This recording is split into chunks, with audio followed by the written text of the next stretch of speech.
और सहारनपुर का रुख करेंगे, जहां पर खनन माफिया और पूर्व एमएलसी हाजी इकबाल का बड़ा बेटा भी गिरफ्तार कर लिया गया। हाजी इकबाल के बड़े बेटे वाजिद को पुलिस ने दिल्ली एयरपोर्ट से गिरफ्तार किया, जो कि विदेश भागने की फिराक में था। पश्चिमी यूपी के सबसे बड़े खनन माफिया पूर्व एमएलसी हाजी इकबाल के तीनों बेटों को पहले ही पुलिस गिरफ्तार कर चुकी है, जेल भेज चुकी है। उनके भाई पूर्व एमएलसी महमूद अली को भी पुलिस गिरफ्तार कर जेल भेज चुकी है। हाजी इकबाल पर पुलिस के द्वारा 50,000 का इनाम घोषित था, अभी वो फरार चल रहा है।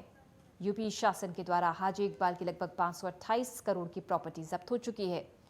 उसकी सहारनपुर की आलिशान कोठी को भी जमींदोज किया जा चुका है। एसएसपी सहारनपुर डॉक्टर विपिन ताडा ने जानकारी देते हुए बताया कि वाजिद के ऊपर 20 से अधिक मुकदमे दर्ज हैं।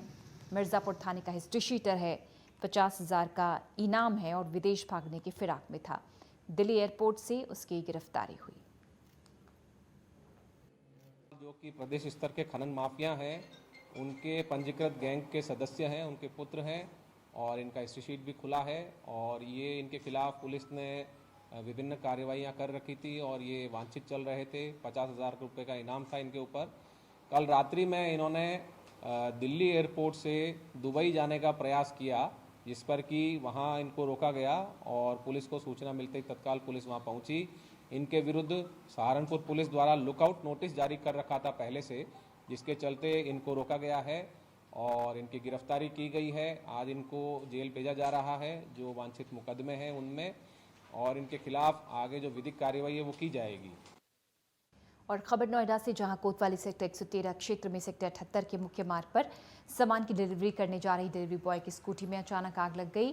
स्कूटी से कूदकर युवक ने अपनी जान बचा ली। राहगीरों ने घटना की जानकारी पुलिस को दी। सूचना मिलते ही फायर ब्रिगेड की गाड़ियों ने मौके पर पहुंचकर आग पर काबू पाया, लेकिन तब तक स्कूटी जलकर खाक हो चुकी थी।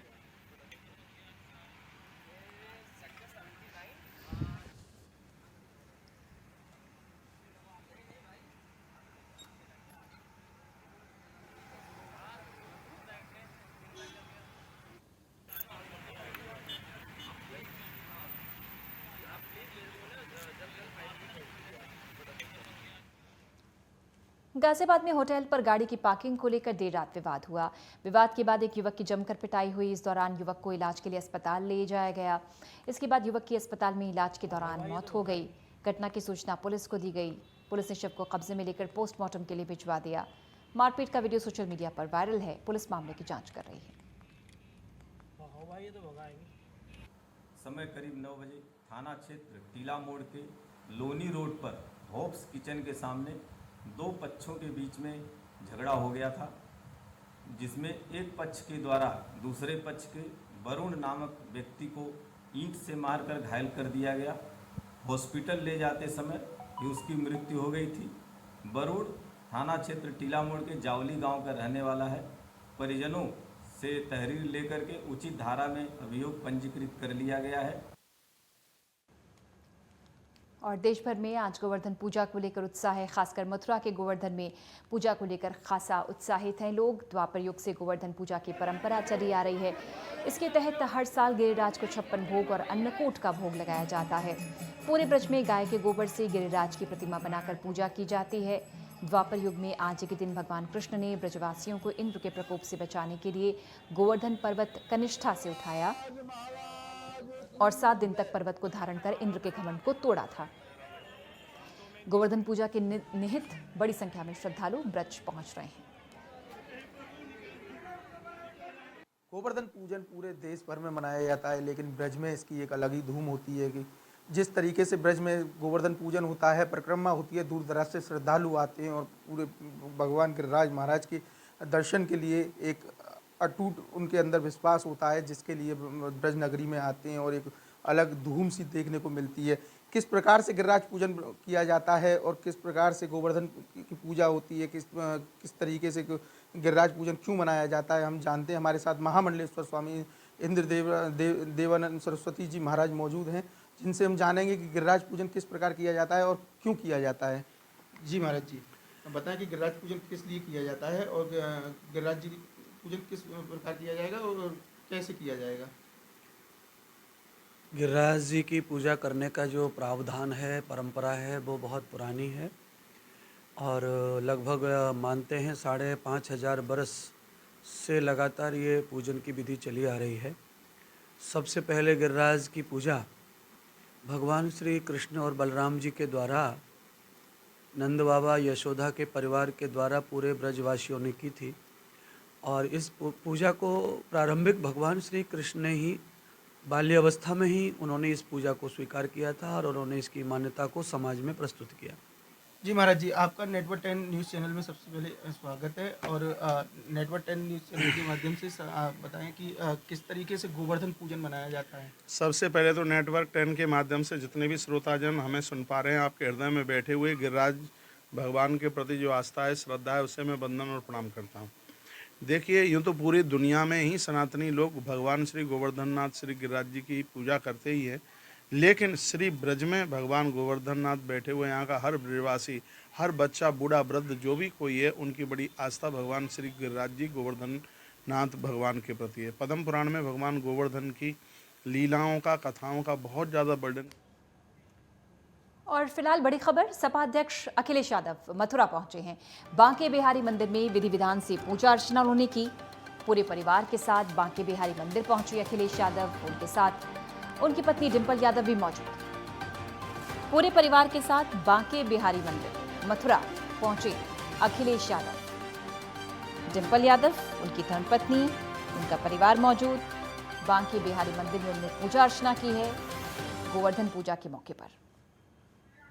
ये तस्वीरें पूरे परिवार के साथ, अपने परिवार के साथ अखिलेश यादव मथुरा के बांके बिहारी मंदिर, प्राचीन मंदिर है, मान्यता वाला मंदिर है।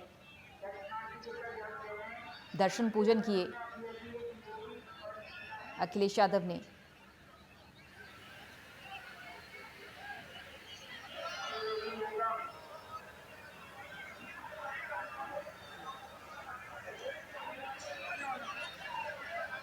उनके साथ पूरा उनके पत्नी, उनके बच्चे।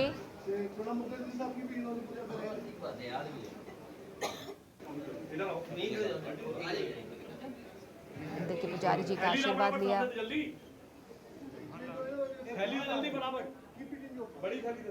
बांके बिहारी मंदिर बेहद प्राचीन मंदिर है, बहुत मान्यताएं हैं इस मंदिर के साथ।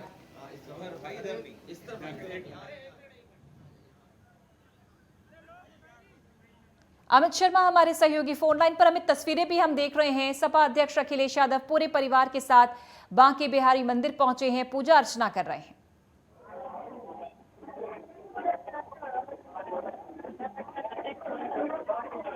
अमित शर्मा, आप तक आवाज पहुंच रही है?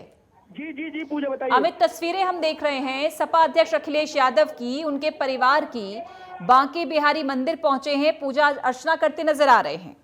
जी बिल्कुल पूजा, बताना चाहूंगा कि अखिलेश यादव एक दिवसीय दौरे पर मथुरा आए हुए हैं। मथुरा आने के दौरान उन्होंने सबसे पहले पूरे परिवार के साथ में बांके बिहारी मंदिर में विधि विधान से पूजा अर्चना की है। पूजा अर्चना करने के बाद में ये यहाँ से गोवर्धन के लिए रवाना हो गए हैं। जी पूजा बिल्कुल, बहुत प्राचीन मंदिर है बांके बिहारी मंदिर, बहुत मान्यताएं हैं, बहुत आस्थाएं जुड़ी हुई हैं हमें इस मंदिर के साथ। और चूंकि अगर अखिलेश यादव के परिवार की बात की जाए तो एक बड़ी विपदा से इस समय गुजर रहा है, मानसिक कष्ट है, चूंकि अपने पिता को खोया अखिलेश यादव ने, तो जाहिर सी बात है जब पूजा अर्चना में मन लगाया जाता है तो मन को ताकत भी मिलती है।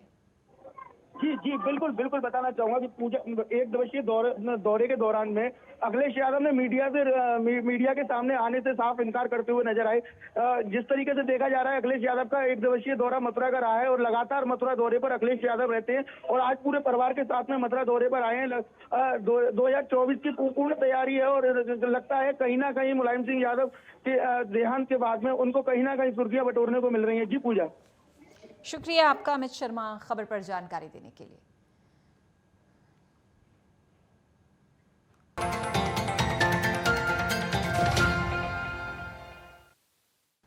और भैया दूज के मौके पर घर जा रहे बाइक सवार को बचाने के चक्कर में अनियंत्रित होकर ट्रक पलट गया। इस हादसे में एक ट्रैक्टर भी ट्रक की चपेट में आ गया। हादसे में एक बाइक सवार की मौत हो गई जबकि दूसरा गंभीर रूप से जख्मी हुआ। मौके पर पहुंची पुलिस राहत बचाव कार्य में जुट गई। शामली के कस्बा थाना भवन में दिल्ली सहारनपुर नेशनल हाईवे मार्ग पर रतन पेट्रोल पंप के पास ये बड़ा हादसा हुआ। गंभीर हालत के चलते राकेश को जिला चिकित्सालय रेफर कर दिया गया जबकि ट्रैक्टर पर सवार नौशाद आंशिक रूप से जख्मी हो गया। पुलिस राहत कार्य में जुटी है। सचिन के परिजन भी अस्पताल पहुंचे। अभी हमारे पास सुबह 8 बजे करीब 2 मरीज आए थे, पुलिस के द्वारा लेके आया गया था, जिसमें से एक की हालत बहुत ज़्यादा ख़राब थी। उसको हमने प्राथमिक उपचार करने के बाद यहाँ से डिस्ट्रिक्ट हॉस्पिटल के लिए रेफर कर दिया। दूसरा मरीज यहाँ पे ब्रॉड डेली लाया गया था। रामपुर थानागंज क्षेत्र में मायके और ससुराल वाले पक्ष में विवाद हो गया। विवाद में दोनों पक्षों में फायरिंग हुई। दोनों पक्षों में हुई फायरिंग का वीडियो वायरल हुआ। वहीं पुलिस वायरल वीडियो के आधार पर जांच कर रही है। सबा परवीन नाम की महिला को उसके पति ने घर से मारपीट कर निकाल दिया। इसके बाद पीड़ित महिला अपने मायके पहुंची। पीड़ित के 2 बच्चे हैं, इनको लेने के लिए पीड़ित के परिजन महिला के ससुराल पहुंचे। ससुराल वालों ने उन पर हमला कर दिया। इस वारदात में मोहम्मद कासिम के पैर में गोली लगी। इस मामले की शिकायत पुलिस से की गई है। पुलिस मामले की जांच में जुट गई है। आरोपियों को गिरफ्तार कर लिया जाएगा। ये श्रीमती सबा परवीन है, जिनकी शादी फैजान खां मोहल्ला घेर पीपल वाला थाना गंज में हुई थी। सबा परवीन को 21 तारीख को उसके पति फैजान खान ने मारपीट कर घर से निकाल दिया और जो उसके बच्चे थे छोटे छोटे 1 साल और 3 साल के, उन्हें घर में ही रख लिया। सबा परवीन अपनी मायके चली गई और 22 तारीख को उसके पिताजी और उसके भाई बच्चों को लेने के लिए सबा परवीन के ससुराल में पहुंचे थे। आपस में बातचीत के दौरान किसी बात को लेकर इनमें विवाद हो गया और फायरिंग की घटना हो गई। और सहारनपुर के गंगोह क्षेत्र में चोरों के हौसले बुलंद हो गए। कल गंगोह की भीड़भाड़ वाली गली में खड़ी बाइक पर चोर ने हाथ साफ कर दिया। इसका वीडियो सीसीटीवी कैमरे में कैद हो गया। पीड़ित ने थाने में तहरीर देकर कार्रवाई की मांग की। फिलहाल पुलिस सीसीटीवी के आधार पर चोर की तलाश कर रही है। अभी तक नहीं था मुंह पे, अब बांधेगा मुंह पे।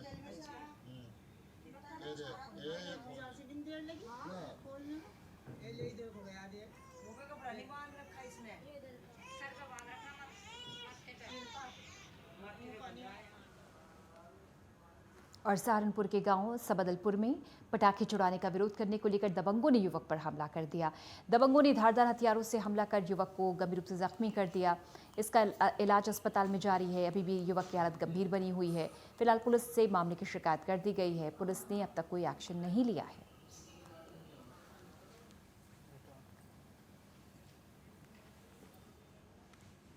मैनपुरी के करहल कस्बे में एसडीएम आवास के पास एसडीएम की गाड़ी अचानक धू-धू कर जलने लगी। मौके पर मौजूद होमगार्ड ने आग को बुझाने का प्रयास किया। मामले की सूचना पर पहुंची फायर की गाड़ी ने कड़ी मशक्कत के बाद आग पर काबू पाया। हालांकि आग खड़ी गाड़ी में लगी थी। उस समय एसडीएम गाड़ी में मौजूद नहीं थे।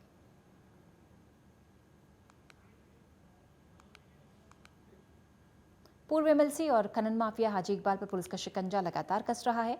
पुलिस हाजी इकबाल का बड़ा बेटा भी पुलिस की गिरफ्त में है। पुलिस ने वाजिद को दिल्ली एयरपोर्ट से गिरफ्तार किया। वाजिद देश छोड़ने की फिराक में था। गौरतलब है कि हाजी इकबाल के 3 बेटे पहले से ही पुलिस की गिरफ्त में हैं। हालांकि हाजी इकबाल अभी फरार है। पुलिस ने इकबाल पर 50,000 का इनाम घोषित किया है। यूपी सरकार माफिया हाजी इकबाल की 528 करोड़ के रुपए की संपत्ति जब्त कर चुकी है।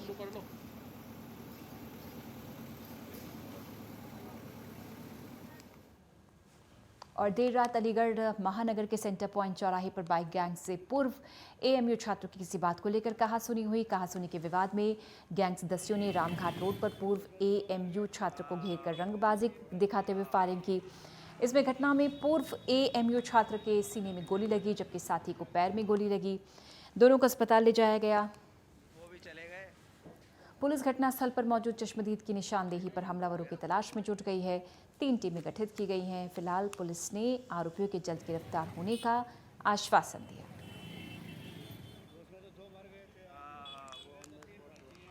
दो लड़के उम्र लगभग 27 वर्ष जेएनएमसी मेडिकल कॉलेज में घायल अवस्था में आए हैं। उन्हें गनशॉट इंजरीज हैं, एक के पांव में और एक के अपर बॉडी में। उपरोक्त के संबंध में तत्काल टीमें रवाना की गई और पूछताछ में यह पता चला कि एक आरोपी समूह जो है उसके कुछ लड़के एक कार से आए थे और उनके द्वारा इन 2 लड़कों को घायल किया गया है और इन पर फायर किया गया था। और इसमें से एक लड़का तो पूरी तरह खतरे के बाहर बताया गया है, वहीं दूसरे का इलाज अभी वहां पर चल रहा है। चलिए, खबरें लगातार जारी हैं। फिलहाल एक छोटा सा अंतराल, जल्द हाजिर होते हैं।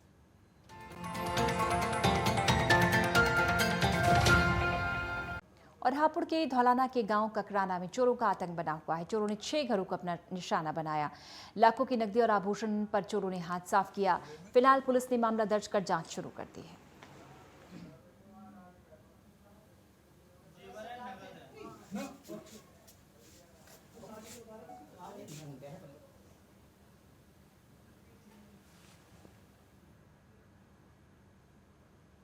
और अलीगढ़ में दीपावली के दिन फौजी की हत्या मामले में पुलिस ने 2 को गिरफ्तार किया। 6 आरोपी फरार हैं।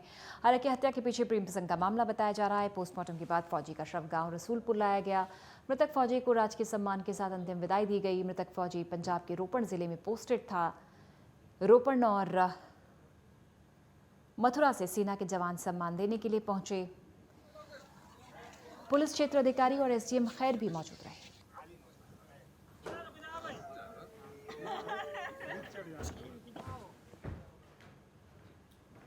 यूपी के वृंदावन की लठमार होली जिस तरह पूरी दुनिया में प्रसिद्ध है, उस तरह बुंदेलखंड इलाके की लठमार दिवाली भी काफी चर्चित होती है। दीपावली की अमावस्या पर चित्रकूट में लगने वाले मेले का मुख्य आकर्षण लठमार दिवाली होती है। जमघट के दिन होने वाले बुंदेलखंड के प्रसिद्ध लठमार दिवाली नृत्य को देखने के लिए हजारों लोग पहुंचते हैं। इस विधा के पारंगत बुजुर्ग, युवा, बच्चे रंग बिरंगी पोशाकों में 18 से 20 की संख्या में ढोल नगाड़े के ताल पर झूमते हैं और लाठियों से एक दूसरे पर वार करते हैं। इनके पैरों और कमर में घुंघरू बंधे होते हैं। 36 विधाओं का ये करतब मार्शल आर्ट को फेल कर सकता है। इस देखकर मौजूद लोगों के रोंगटे खड़े हो जाते हैं। बुंदेली परंपराओं का अद्भुत नजारा दिखता है।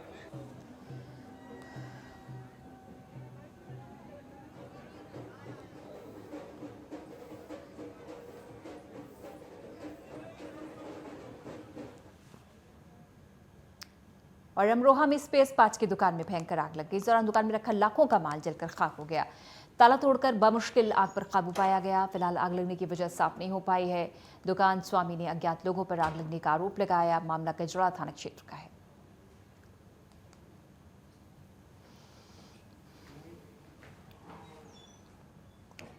और गौतम बुद्ध नगर जिले में सोमवार को दीपावली की आतिशबाजी और दूसरे कारणों से कुल 13 जगहों पर लगने की घटनाएं हुई। फायर ब्रिगेड के अधिकारियों के अनुसार हालांकि आग लगने की इन घटनाओं में किसी प्रकार की जनहानि नहीं हुई। अधिकारियों के मुताबिक इस दौरान दमकल विभाग की तकरीबन 12 गाड़ियां मौके पर मौजूद रहीं। आग पर काबू पाया गया। सबसे भयानक आग इकोटेक फायर स्टेशन क्षेत्र के वेदांतम सोसाइटी में लगी। फायर ब्रिगेड की 4 गाड़ियों और 15 अग्निशमन कर्मियों ने काफी मशक्कत के बाद आग पर काबू पाया। फायर अधिकारी के मुताबिक फेज 1 फायर स्टेशन पर सोमवार रात तकरीबन 1:15 पर सेक्टर 27 स्थित एक इमारत में आग लगने की सूचना मिली। दमकल की गाड़ियां मौके पर पहुंची और 20 मिनट में आग पर काबू पाया गया।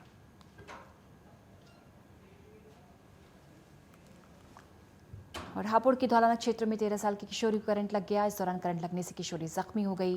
कपड़े धोते समय डिश केबल के तार से किशोरी को करंट लगा। घायल अवस्था में मासूम को परिजन अस्पताल लेकर पहुंचे। फिलहाल घायल किशोरी का इलाज जारी है और मामले की जांच भी की जा रही है। हापुड़ में स्वाइन फ्लू की दस्तक से हड़कंप मच गया। थाना धौलाना के सपनावत चौकी पर तैनात दारोगा राकेश मावी की स्वाइन फ्लू की पुष्टि हुई है। इलाज के दौरान उनकी मौत हो गई। दारोगा मावी की मौत के बाद परिवार और विभाग में कोहराम है।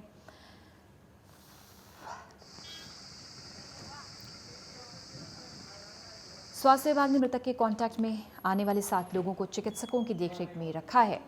फिलहाल सभी लोग स्वस्थ बताए जा रहे हैं।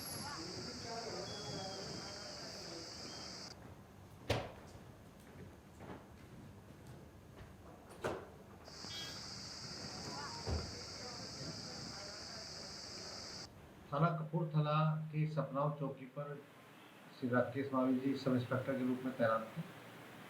करीब 20 दिन पहले सूचना मिली कि जो क्रॉस नोटिफिकेशन होता है मेरठ से कि यहाँ से एक दरोगा जी हैं, उन्हें स्वाइन फ्लू पॉजिटिव पाया गया है। मूलतः ये मुजफ्फरनगर के निवासी थे और मेरठ में इनका परिवार रहता है। और हमारे यहाँ एक जो पुलिस चौकी यहाँ पर तैनात थे, ये ग्राम डहाना में कमरा किराए पर लेकर रहते थे। तो अभी सूचना मिली है कि मेरठ में जो आर्यवर्त हॉस्पिटल है उसका उपचार के दौरान इनकी मौत हो गई है। और इस बुलेटिन में इतना ही, लेकिन खबरों का सिलसिला लगातार जारी है। जय हिंद।